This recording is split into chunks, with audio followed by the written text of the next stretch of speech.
Hello everyone, कैसे हैं आप सभी स्टूडेंट। तो आज की इस वीडियो में मैं आप सभी बच्चों को सेमेस्टर थर्ड AC3 इंग्लिश आप सभी बच्चों का पेपर का नाम है बिजनेस कम्युनिकेशन। बिजनेस कम्युनिकेशन के 2 लेक्चर्स हमने अपलोड कर दिए थे इस साल के।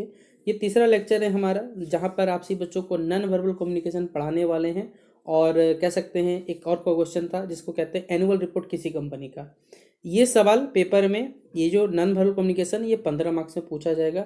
एनुअल रिपोर्ट वाला सवाल 5 नंबर में भी आ सकता है, 15 मार्क्स में आ सकता है, डिपेंड अपॉन कितना क्वेश्चंस पूछ रहा है उसके अंदर। जैसे ये क्वेश्चन अगर आप देख रहे होंगे तो इस क्वेश्चन के 2 पार्ट है, तो ये 2 पार्ट के हिसाब से 15 मार्क्स से पूछा जा रहा है। ठीक है, तो हर क्वेश्चन के अपने अपने मायने होते हैं। 15 नंबर का ये सवाल और एक 15 नंबर, टोटल 30 नंबर का सवाल बताने वाला इस वीडियो में।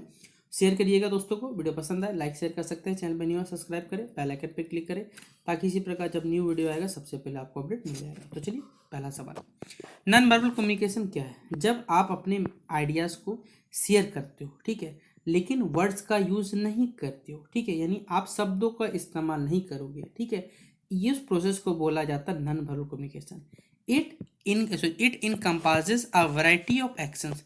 आपके एक्शंस, एक्सप्रेशंस हो गए, बिहेवियर हो गया, ये सभी चीज़ें आपके मैसेज को क्या करते हैं, कन्वे करने का काम करते हैं।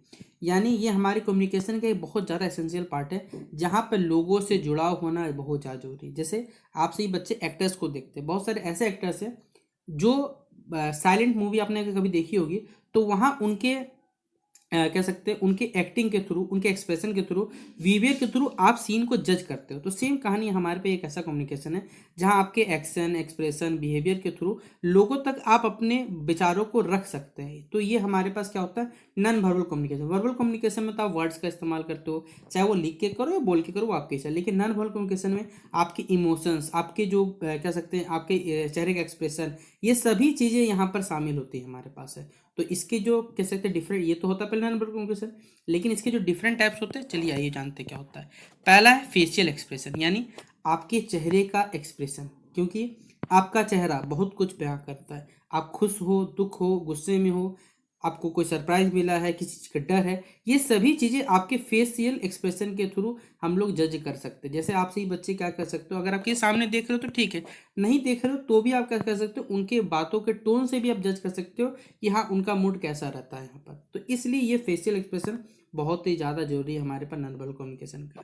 दूसरा है बॉडी लैंग्वेज, जिसे काइनेसिस कहते हैं, जिसमें आपके बॉडी के गेस्चर्स हो गए, पोस्चर्स हो गए, मूवमेंट्स हो गए, यानी आपके बॉडी का मूवमेंट, आपके हाथों का मूवमेंट, आपके पैरों का मूवमेंट, आपका चलना फिरना, ये सभी चीज़ें क्या होता है, बॉडी लैंग्वेज में काउंट होता है कि हाँ आपका सिचुएशन कैसा है या क्या बताना चाहते हैं, ये सभी चीज़ें काउंट होता है। तीसरा पॉइंट है आई कांटेक्ट, जिसे ऑकुलेसिस कहा जाता है। ठीक है, जैसे अगर आप कोई चीज़ को सामने से, मतलब क्या होता है, ओवर कॉन्फिडेंट, अगर आपके अंदर कॉन्फिडेंट है तो आप सामने तक, अगर आपको नहीं आता तो आप अपने आइज को नीचे करोगे, आप इधर उधर दूसरी चीज़ पर इंटरेस्ट देना चाहिए, जिससे आपको पता चलता है कि हाँ इसका अटेंशन है, इसका इंटरेस्ट है या नहीं। ये सभी चीज़ें बताने का काम करता है हमारे पास आई कांटेक्ट। ठीक है, तो ये तीसरा पॉइंट था। चौथा पॉइंट है हमारे पास यूज ऑफ स्पेस, यानी जिससे प्रोपेक्सीमस कहते हैं हम लोग यहाँ पर, यानी इसमें आपका जो फिजिकल जो डिस्टेंस है, वो इंडिविजुअल और जो लोगों के बीच में जो इंटरेक्शन होता है, ये बताने का काम करता है हमारे पास यूज ऑफ स्पेस। ठीक है, जिसमें अगर पर्सनल स्पेस जो है वो डिपेंड करता है, जिससे आपका रिलेशनशिप के नेचर को भी बताया जा सकता है। पांचवा है टच, जिसे हम लोग हैप्टिक्स कहते हैं।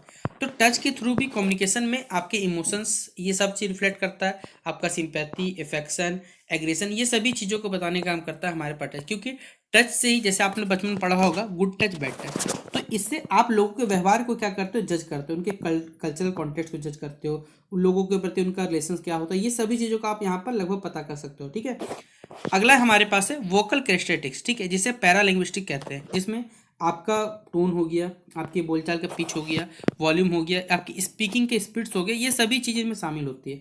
जैसे कोई फ्रेंडली टोन होगा तो उसमें देखिएगा, उसमें अगर आप, सिंपल बात है, अगर आप किसी से बात कर रहे हो, अगर कोई गुस्से से बोल रहा है तो उसका आवाज़ अलग होगा, प्यार से बोल रहा है तो आपको लगेगा हाँ ये नॉर्मल है, हमारे पास इससे बातचीत करता है। तो ये कहीं ना कहीं वोकल कैरेक्टरिस्टिक्स के थ्रू ये हमारे पास आप लोगों के विचार को समझ सकते हो। सातवां पॉइंट है अपीयरेंस एंड ड्रेसिंग। जैसे कहा ही जाता है कि आपने क्लास 9 में अगर कभी पढ़ा होगा, प्रेमचंद के फटे जूते, कभी चैप्टर पढ़े होंगे अगर आपने, तो वहाँ पर उन्होंने एक एक शब्द कहा है, बेसिकली यहाँ पे एक वाक्य कहा है कि लोग मतलब फटे जूते को छिपाने के लिए यहाँ क्या क्या कर देते हैं, यहाँ पर अपने घर वालों को तक बदल देते हैं कि हाँ ये मेरा परिवार है। तो यहाँ पर आपके जो कपड़ा, आपका पहनावा, ये कहीं ना कहीं आपकी आइडेंटिटी को जज करता है, ठीक है, आपकी पहचान बताता है। जैसे अगर कोई भी आप भारत में हमारे किसी भी धर्म से बिलोंग करते होंगे, एक पहनावा जो आपके कहीं ना कहीं आपके आइडेंटिटी को बताता है, आपका सोशल स्टेटस क्या है। अगर आपकी नज़र में कोई आदमी, अगर बिजली कहा जाए, कोई अगर हाफ पैंट में घूम रहा है तो हो सकता है कि वहीं कोई सूट बूट में घूम रहा है, लेकिन वो काम भले किसी फॉर्म में करता है, लेकिन आपको लगे भाई बड़ा आदमी है। तो ये कहीं से क्लोथिंग, हेयर स्टाइल, अपीयरेंस, ये सभी चीज़ मैटर करता है। ड्रेसिंग सेंस भी मैटर करता है हमारे पास है। तो अगर आपका ड्रेस साफ सुथरा है तो आपको लगेगा भैया ये अच्छा आदमी है, या रिस्पेक्टफुल आदमी हो सकता है, लेकिन सबके अलग अलग मायने हो सकते हैं। तो ये अपीयरेंस और ड्रेसिंग मैटर करता है। दूसरा, आपके बॉडी के गेस्चर्स हो गए, आपके हैंड मूवमेंट्स हो गए, सिग्नल देने का तरीका हो गया, पॉइंटिंग करने का तरीका हो गया, थम्स अप डाउन जो होता है हमारे पास, जिससे बहुत सारे मैसेज क्या होता है, जैसे अगर आप थम्स अप करते हो, ठीक है, इसका मतलब लोगों को समझ आ, लेकिन कहीं इसके और भी मायने होते हैं, किस एक्सप्रेशन बोला जा रहा है, ये सभी चीज़ इसमें शामिल होती है, इसे गेस्चर्स के नाम से जाना जाता है, ठीक है। अगला है पोस्चर, यानी आप किस प्रकार बैठे हो, आपका कॉन्फिडेंस लेवल क्या है, उस चीज़ के प्रति आपका अटेंशन क्या है, आपका उसमें इंटरेस्ट है, ये सभी चीज़ें बताने का काम करता है। जैसे अगर आप लेजीनेस हो गए तो आपको खुद ब खुद चेहरे से पता चल जाएगा, ये से कहा जाता है। अगला साइलेंस, साइलेंस एक हमारे पास पावरफुल टूल के रूप में काम करता है, क्योंकि आप अपने कह सकते हैं यहाँ पर टेंशन हो, क्या कंटेक्स्ट हो रहा है, वो जब कोई चीज़ नहीं आता तब भी आदमी क्या रहता है, साइलेंट रहता है, ये प्रकार बताने का काम करता है। अब इसका सिग्निफिकेंस क्या है, मतलब इसका महत्व क्या, अगर हम बात करें नॉन वर्बल कम्युनिकेशन का, तो नॉन वर्बल कम्युनिकेशन आपके अंडरस्टैंडिंग को क्या करता है, कम्युनिकेशन मदद करता है या बढ़ाता है, आपके इमोशंस को क्या करता है, हेल्प करता है ताकि लोगों तक इफेक्टिवली पहुंच सके। एक ट्रस्ट और एक सपोर्ट क्या करता है, आपके जो इंटरपर्सनल रिलेशनशिप होते हैं उनमें बनाने की हेल्प करता है। साथ ही साथ एक क्रूशियल रोल या क्रिटिकल रोल प्ले करता है। अगर मान लीजिए क्रॉस कल्चरल इंटरेक्शन हो रहा है जहाँ पर लैंग्वेज बाधा बनता है, जैसे मान लीजिए किसी आपको हिंदी आती है, सामने वाले को इंग्लिश आती है, ठीक है, मान के चलते, या किसी अदर लैंग्वेज आता है, तो आपका यहाँ पर एक्सप्रेशन जो रहता है या आपके बॉडी मूवमेंट्स होते हैं, नॉन वर्बल कम्युनिकेशन जो भी चीज़ आप इस्तेमाल करें उसमें से, तो वो सब के सब आपके बाधाओं को यहाँ पर दूर करने का काम करता है। इसलिए नॉन वर्बल कम्युनिकेशन जो हमारे पास एक वाइटल एलिमेंट है ह्यूमन इंटरेक्शन का, जो आपके मैसेज को यहाँ पर क्लियर करता है और लोगों तक यहाँ पर आपके जो विचार रहते हैं वो पहुँचाने में हमारे पास हेल्प करता है। अगला सवाल है, what is annual report of a company, किसी कंपनी का एनुअल रिपोर्ट क्या होता है, ये क्यों जरूरी है, क्या कारण है, ये बताना सभी चीज़ें। तो सबसे पहले जानते हैं एनुअल रिपोर्ट है क्या। देखिए, एक डॉक्यूमेंट है जिसमें कंपनी का जो शेयर होल्डर है, स्टेक होल्डर है, इसके सारे डेटा जो है, ठीक है, कि कंपनी के फाइनेंशियल परफॉर्मेंस क्या है, क्या क्या साल भर कंपनी क्या है, फ्यूचर गोल्स क्या है उस स्पेसिफिक ईयर में लेकर, ये सभी चीज़ें उसमें शामिल किया जाता है। उस रिपोर्ट को बोलते हैं एनुअल रिपोर्ट। जैसे आपका एनुअल का जो रिजल्ट आता है, ये एनुअल रिपोर्ट आपको भी मिलता है कि आपके जैसे पेरेंट्स, आपने बचपन में पढ़ा होगा, तो बचपन में पढ़ा होगा तो आपका भी कॉलेज स्कूल वाला क्या करता होगा, पूरा साल भर का रिजल्ट आया कि आपके बच्चे क्या कितना दिन एब्सेंट किया, सब कुछ बताया जाता है। तो ये एनुअल रिपोर्ट भी इसी के प्रकार का डेटा है, जहाँ कंपनी के बारे में, जो कंपनी फाइनेंशियल परफॉर्मेंस है, क्या गोल्स है, भविष्य में लेकर क्या संभावना है, क्या करना चाहिए, ये सभी चीज़ में शामिल होता है इस एनुअल रिपोर्ट में हमारे पास, ठीक है। तो इसमें कौन कौन से बेसिकली चीज़ें मौजूद होती है, सबसे पहले चेयरपर्सन जो है उसका मैसेज, ठीक है, एक समरी रहता है उसमें कंपनी के अचीवमेंट्स का और जो विजन का, यानी चेयरपर्सन क्या करता है, इस मैसेज को बेसिकली बताता है कंपनी का क्या अचीवमेंट है, क्या विजन है, फिर बिजनेस को लेकर क्या ओवरव्यू हमारे पास है, कंपनी की एक्टिविटीज़ क्या है उसके बारे में सभी डिटेल्स रहेगा, मार्केट्स के बारे में, स्ट्रेटेजी, सभी चीज़ बताया जाएगा। तीसरा पॉइंट है फाइनेंशियल स्टेट, मतलब एक बैलेंस शीट रहेगा जिसमें इनकम का स्टेटमेंट हो गया, कैश फ्लो स्टेटमेंट हो गया, ये सभी चीज़ें उसमें डॉक्यूमेंट को लगाया हुआ रहेगा हमारे पास है। चौथा पॉइंट है मैनेजमेंट डिस्कशन एंड एनालिसिस, जिसे हम लोग MD&A कहते हैं, ठीक है। यहाँ पर कंपनी के जो फाइनेंशियल हेल्थ हो गए, ऑपरेशनल रिजल्ट हो गए, उन सभी चीज़ों को यहाँ पर दिखाया जाता है। पांचवा पॉइंट है कॉर्पोरेट गवर्नेंस रिपोर्ट। इसमें क्या किया जाता है, कंपनी का जो गवर्नेंस स्ट्रक्चर है और जो कंप्लाइंसेस है, उन सभी चीज़ों का इन्फॉर्मेशन यहाँ पर दिया जाता है। पांचवा है सस्टेनेबिलिटी, मतलब हम लोग सोसाइटी में हमारा क्या योगदान है, सोसाइटी को हम सही से रख पा रहे, समाज को सही रख पा रहे, इन्वायरमेंट को, ये सभी चीज़ में शामिल किया जाता है हमारे पास है। तो ये इसमें क्या क्या चीज़ शामिल होता है ये बता दिए। अब इसका क्या इंपॉर्टेंस है, देखिए इस एनुअल रिपोर्ट का, सबसे पहले इसमें ट्रांसपेरेंसी होनी चाहिए, मतलब पारदर्शिता होनी चाहिए, ये किसी में भेदभाव नहीं करना चाहिए, और अकाउंटेबिलिटी, मतलब जो भी लोग शामिल इसमें, सभी चीज़ों का अपनी जिम्मेदारी उन्हें निभाई नहीं, ये चीज़ देखना पड़ता है।